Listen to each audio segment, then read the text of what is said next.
Good day, listeners. Welcome to this edition of the Pure Sex Radio broadcast. My name is Jonathan, and we actually have a local guest with us. We've got Matt Galbraith with us. And so, Matt, thanks for being here today. Thank you, Jonathan. Really appreciate it. Yeah, so, a lot of times when we have guests on the radio program, we're having to do it through Zoom, or we got to do it through some kind of, video conferencing thing. So it's always fun to actually have somebody local, So, of course, even when we say local in San Antonio, it could still be like 45 minutes or an hour to get here, right? But yeah, it took me about 30 miles to get here, 30 minutes or so. But yeah, I'm glad to be here with you today. Well, that's pretty good to get 30 miles in 30 minutes in San Antonio, Yeah, it was pretty smooth sailing. Yeah, for sure. That's good. Well, listeners, you know that we talk about this periodically about how we are a listener-supported broadcast, and so the way that you're hearing us or seeing us is because we've had partners come alongside and give to this ministry, and we're so grateful for those of you who are partnering with us, especially monthly, because that really helps us to be able to make decisions that will help us expand into further markets. So if you'd like to learn about the ways that you can come alongside and support us, just go to puresexradio.com and click on the donate link. So Matt, I want our listeners to know just a little bit about you, kind of just a little bit about what your story is, because now you're in this space of ministry where you're really trying to help men just overcome either their addictions to pornography or other kinds of lust struggles, and just really helping them understand how to live lives of sexual integrity. So share with us a little bit about kind of where you've come from to get into this space of ministry. Yeah. So, my pornography was first introduced to me when I was a teenager, and so at the age of 16, I was shown pornography, and that was when it first entered into my life. And I would say first, I grew up in a Christian home. I grew up in a typical middle class family, and we were taught about Jesus. We were taught about the Lord, and I did give my life to the Lord at a young age, at 7. And so, but as a teenager, I began to struggle and really kind of not really know who I was and identity and things like that. And so, as this pornography then was introduced to me, there was something that was that just drew me in right away. It drew me in, but yet it also, I knew it was wrong.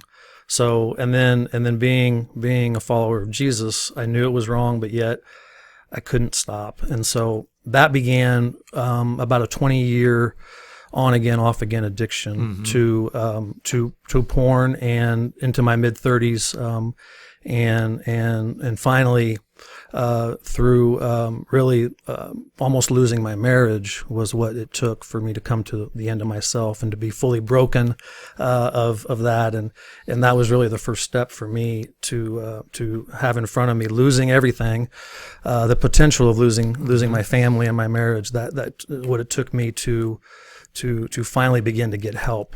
Everything I was doing was just trying to manage it in my own way, trying to figure it out in my own way, trying to fight the battle on my own in isolation. And this was all in the midst of serving in my church, leading Sunday school classes, and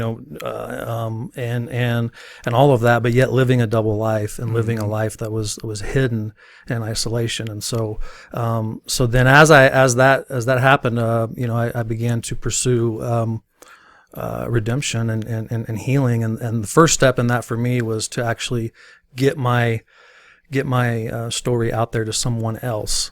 I had to finally say, I need someone else to help me. Yes, Jesus, you, but then I had to begin to open up and share with someone else. And so that was for me the key was to get over myself and just say, hey, I need to share this with another brother who I trust. And that finally happened. And that was the beginning for me of this redemption and God doing a work in me, and so then out of that, then God began to heal me, and I began to experience freedom in that, and renewal in my marriage and my life, and was just really encouraged by that. And then He began to open up doors for me to serve other men, just out of my church, and kind of organically, and just meeting with guys, and so. A couple of years ago, so I was a teacher for 20 years, teacher and a coach, so that's my background. So a couple of years ago, I went through a really tough season, just personally, was going through some depression and some discouragement, vocationally, but just individually. And so out of that season, God began to really just kind of strip away some things in me that I was really holding on to for my identity again, and began to kind of rebuild in me. And from my teenage years, I had always kind of had this inkling that I should pursue ministry full time.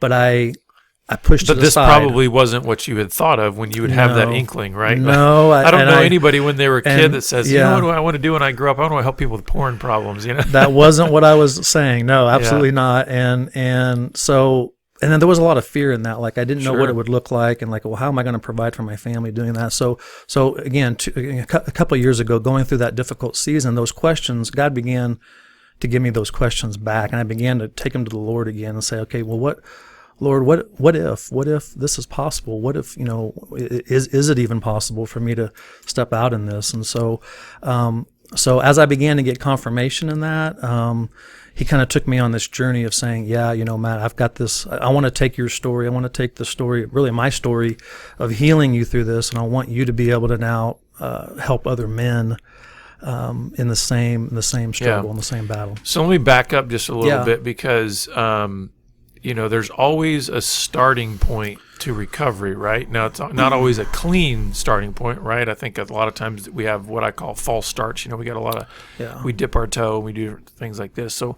I'm curious, just even in your own story, like, what really began to expose your secret?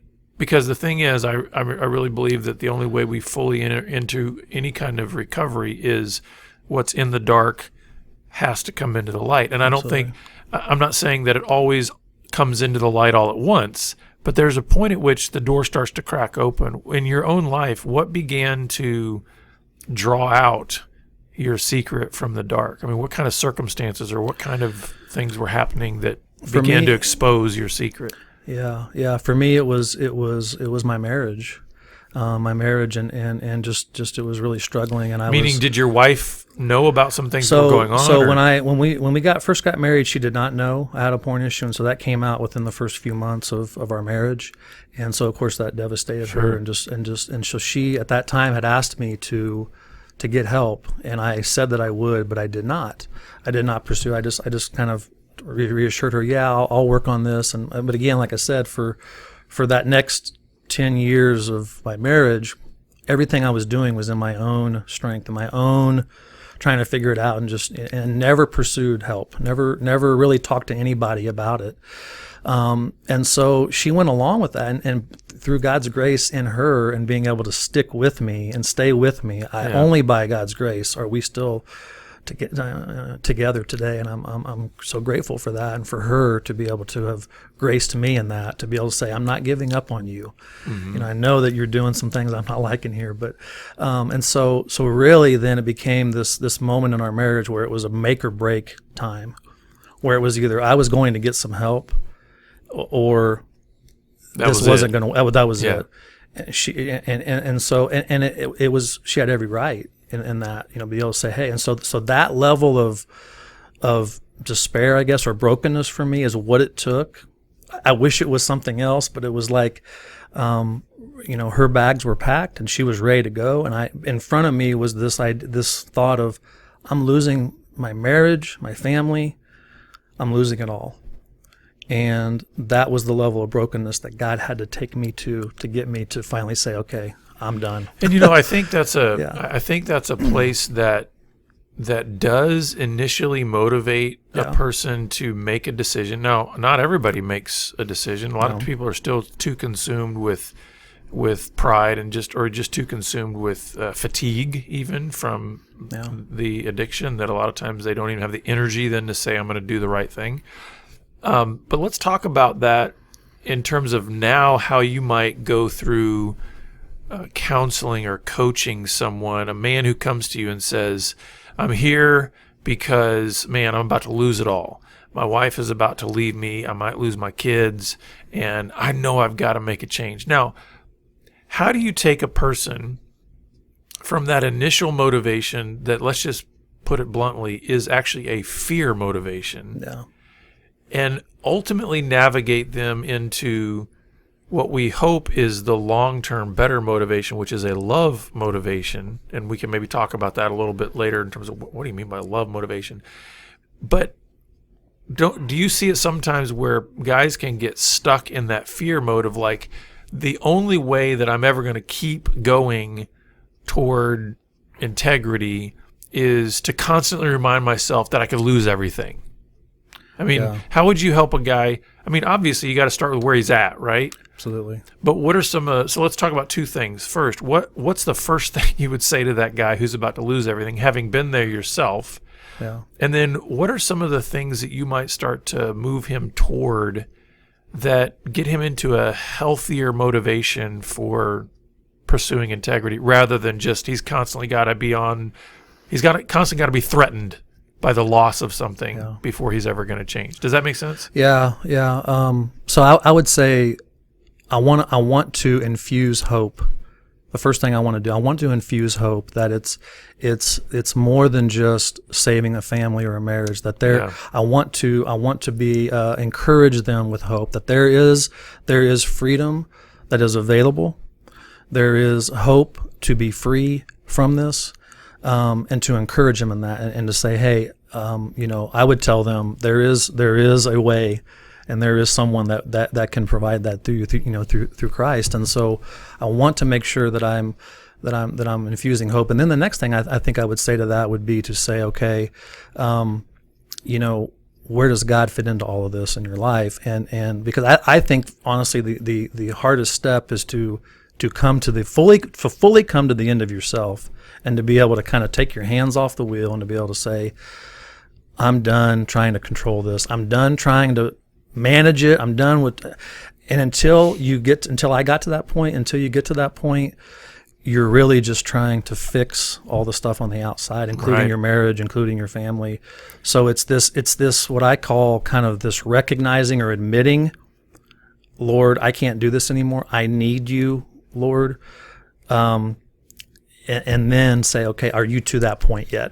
And you know what? And I love that you're saying that, because I really want the listeners to hear this. I truly believe that if our primary motivator for wanting to pursue what's right is fear, then we will always be in a sense of, we will always be pursuing that out of a need for control.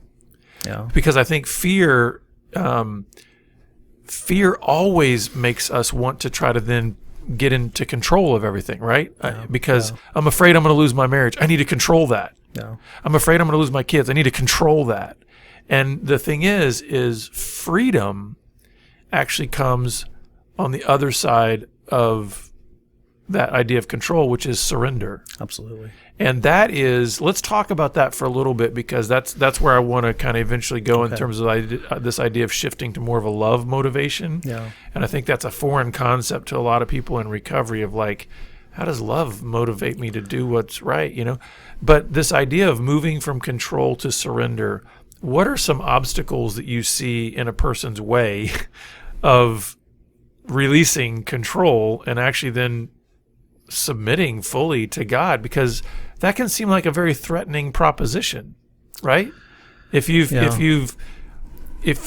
don't know what a relationship with God means, but also if you don't know what it looks like to actually follow Jesus, this idea of giving up control can seem very threatening to a person who is feeling like they're losing everything anyway. Yeah. So I want to encourage them, and I want to get them to see that their relationship with Christ is what they're really longing for more than anything else. They may or may not see that or know that, but that's what they really are longing for, and they're covering that, they're masking that with other things. And so I really believe that a lot of men don't know what their inner life. They don't have a voice for their inner world. They know in their outer world there's some things that are good and not so good, but their inner world is kind of silent. And so I want to lead them into a little bit more depth of just, I know maybe you're looking at porn and your marriage is struggling or whatever, but I want to give them a language for some inner things, a voice to their inner world. So for me, that would look like just asking them questions, sitting with them, hearing their story, probing a little deeper and asking things like, well, so tell me about your emotions, or get to their belief system even of what do you really believe? What do you believe about yourself, number one?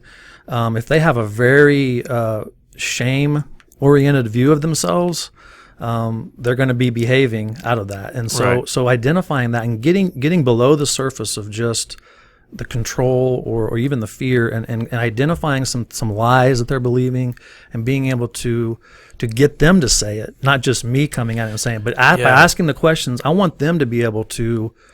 I don't want to just feed guys information. In other words, I want them to be able to say what they're feeling, and what they're believing. And I would say that's one of the, if I were to put this kind of in stages, I would say that's the first stage, I think, of helping somebody come out of that sense of fear and control, is actually helping them, if I can put it in these terms, to give up their story. Because, a lot of times even that sense of fear and control means I'm going to now control the information I give to you so that I can kind of still look good, and I don't look like the jerk, and I don't look like the guy that probably does deserve to get kicked out to the curb, all that kind of stuff. Yeah. So part of giving up control is saying, hey, tell me more. As a counselor and as a coach and things like that, that's probably one of the greatest phrases we can do to try to draw somebody out even more, and saying, can you give up a little bit more of your story to me? I know it could get ugly. It could get really difficult here, but that's part of, I think, that initial step in being able to then learn, what does it mean to kind of get outside of this idea of I'm in control? And that's one of the things I believe that God has graced me with, to be able to, I think he's gifted me with an ability to sit with men in a one-on-one or small group situation where I can become a safe place. I want to be a safe place for men. I think sometimes even in a group setting or other dynamics, they may not be just forthright to share their story. So at some point, I'm going to be probing them, asking them questions, and give them a safe place. First of all, enter into their story and be empathetic and say, you know what, I know, I care. I care about what you're going through. I know, I've been there.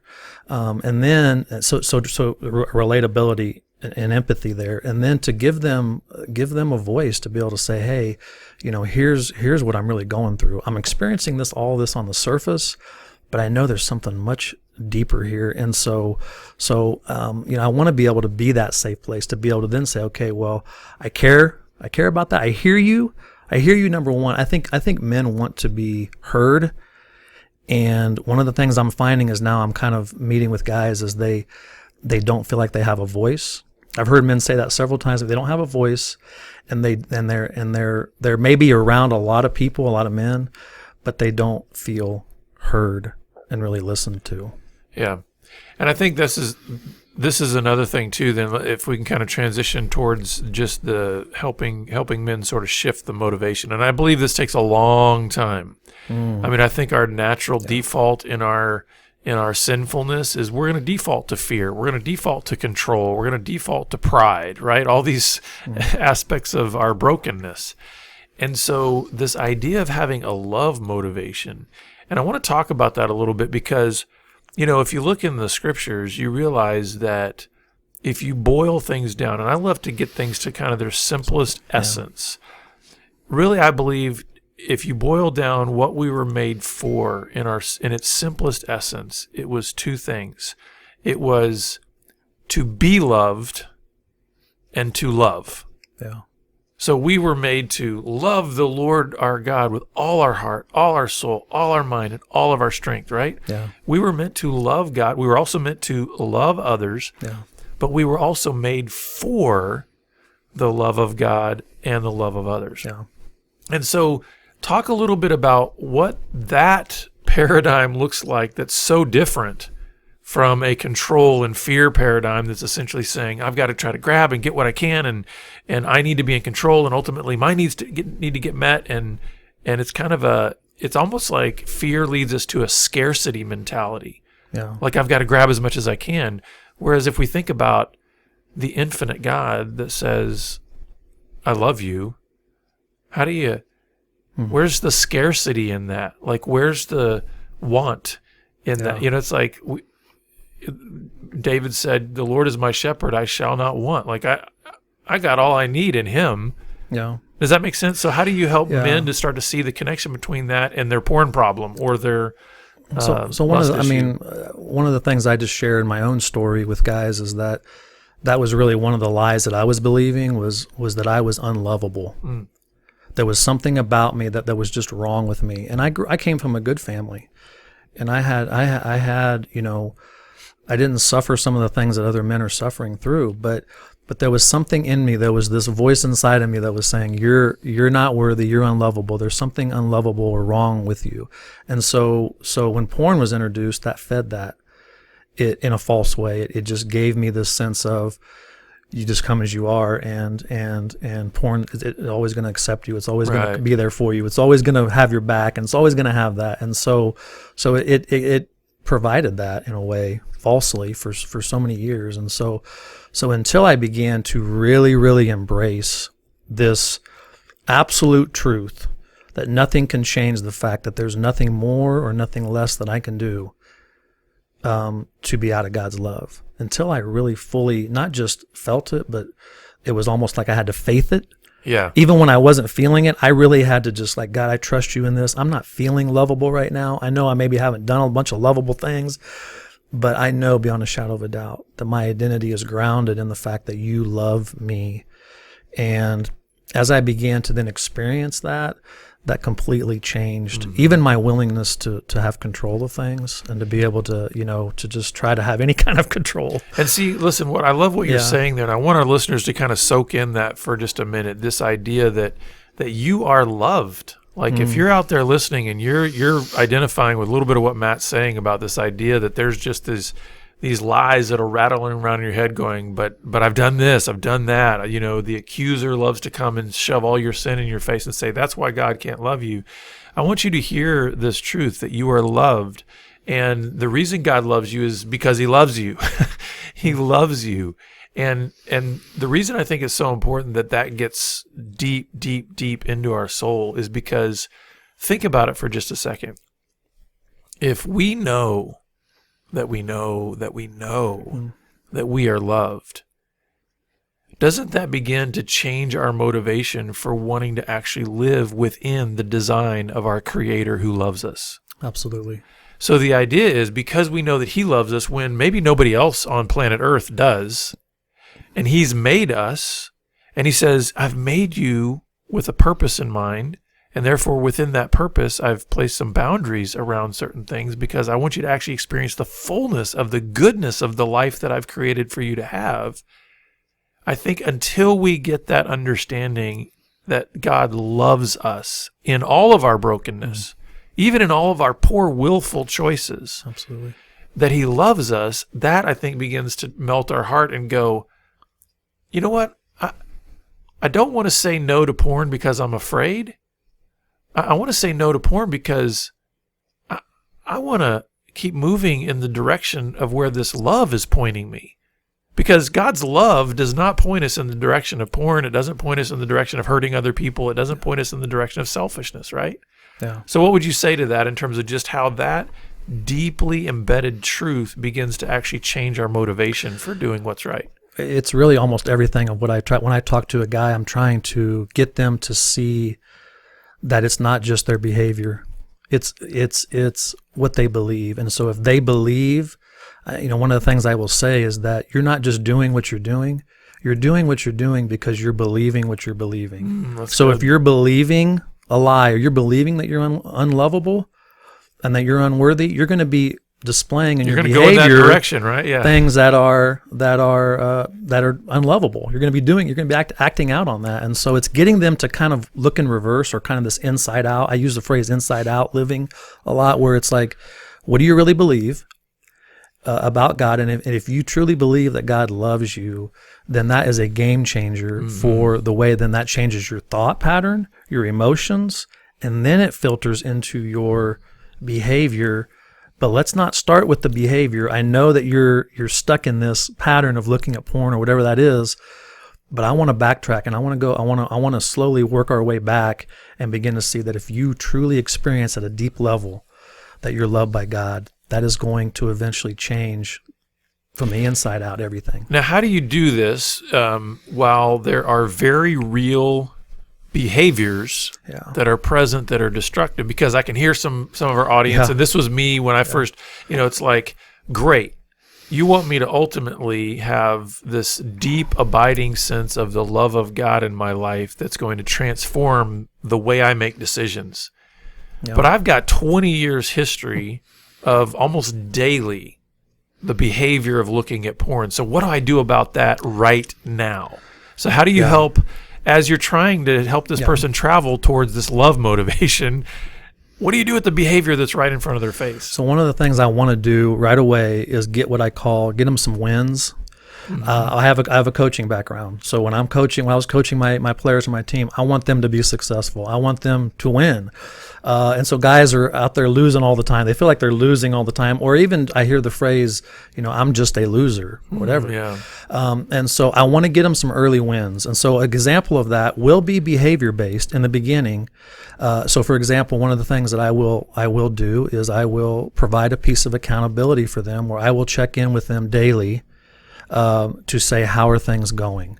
A lot of men are telling me they're having trouble finding accountability. They're having trouble they're around a bunch of men, but they don't have anybody that they can be real with and truly just expose themselves to.